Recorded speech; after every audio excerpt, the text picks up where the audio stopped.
Welcome back to Peitz Performance Tunes, everybody. My name is Alex Peitz, and tonight we are going to be showing you our latest TRX Alpha package. This thing is absolutely awesome. We have had a fantastic time dialing it in on here on the dyno, and now we get to show you the fruits of our labor, and hopefully you're going to enjoy this, so stick around.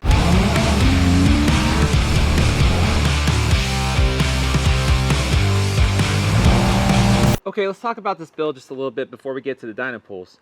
First and foremost, this thing is a 426 cubic inch monster built by late model engines as far as the short block, and we assembled a long block. The heads, they're CNC ported by Hooper's Heads, and they're right here in town. We've been working with them for many years. They do awesome work.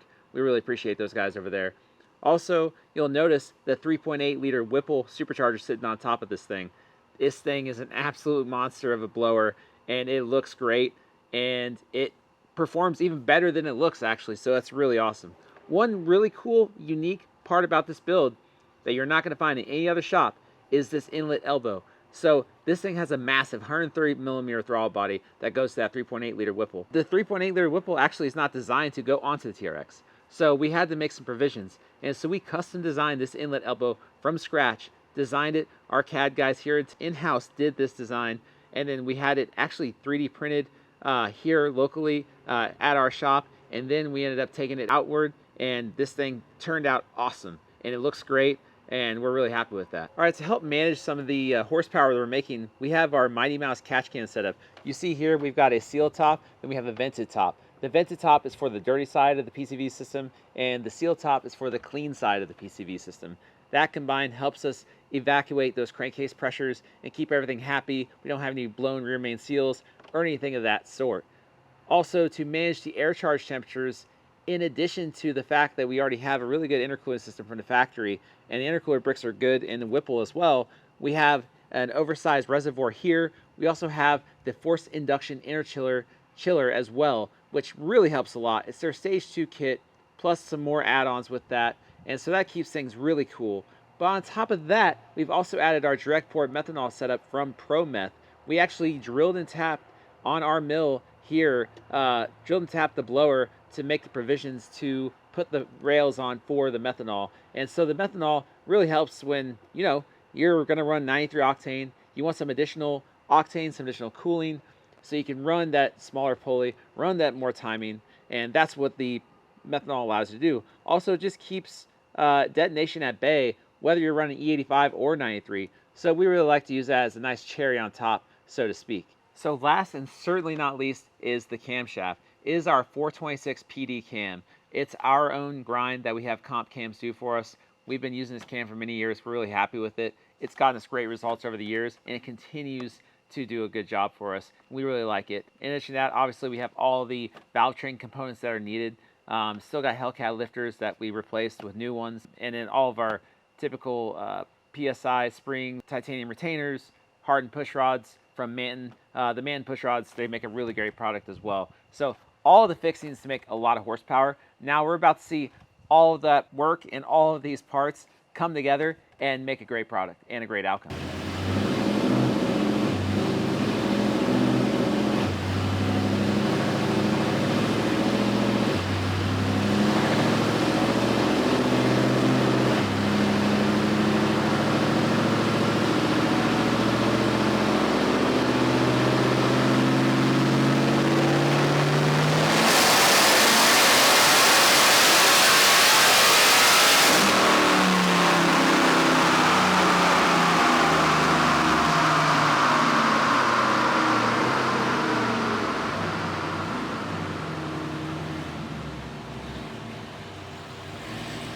Holy crap, guys, this thing made freaking awesome power. It sounded awesome as well. 990 horsepower uncorrected. That's 972 horsepower corrected. That's 932 pound-feet of torque uncorrected, and 916 pound-feet of torque corrected. That's at the rear wheels. That's through all the drivetrain loss. That's a Mustang dyno. That's about 10 to 13% lower than you're typically going to see on a dyno jet. So if you factor this to crank horsepower, based off these numbers on this dyno, that's 1,169 horsepower at the crank.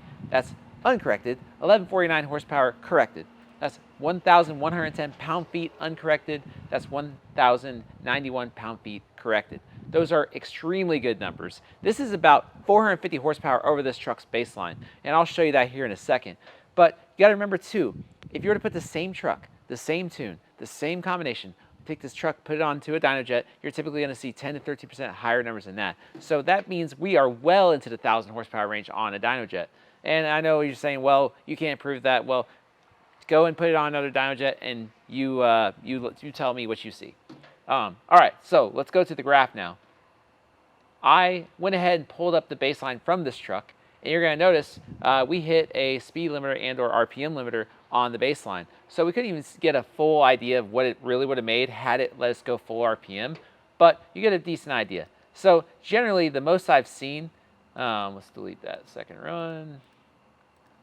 The most I've seen on a TRX base or baseline is about 540 horsepower. This one in particular was 521. But had it gone all the way out, it would have been about 540 horsepower at the rear wheels on this dyno. And now we're at 970 horsepower. Once it all graphs it out and makes everything clean, it smooths out the numbers a little bit. So you get a little bit different number on the graph versus the green screen, as we call it. So nonetheless, though, that's a solid 430 horsepower over stock if you factor in the additional horsepower it would have made had it been able to go do a full pull. That's a really good pickup. And that is the Alpha package, ladies and gentlemen. So that's doing a really good job. That's that 3.8 Whipple, that 426 stroker, that Peitz Performance 426 PD cam, putting in work, doing the dirty work, and it's doing it great. And we could not be happier with these results, guys. This is fantastic. We cannot wait to see this thing on the street. Just some closing thoughts for you guys. This project was absolutely a blast. It had its challenges, it had its ups, it had its downs. It was definitely some new challenges that came across that we hadn't seen before with the whole combination, just bringing everything together. But it couldn't have come out any better at the end. Our customer is extremely excited about these results, and we could not be more excited to have him drive this vehicle and see just the reaction on his face. I cannot wait to see that. You guys, if you're liking all this content, please continue to ride along with us and follow along and see as we build badass cars and do a lot of fun stuff, racing, builds, whatever it may be. It's all going to be car related. It's all going to be fun. I'm going to have my tech spiel on everything. If you haven't already, please like this video. Please subscribe to our channel. Like us on Facebook. Follow us on Instagram. And guys, go to our website, PeitzPerformanceTunes.com. And above all else, stay tuned.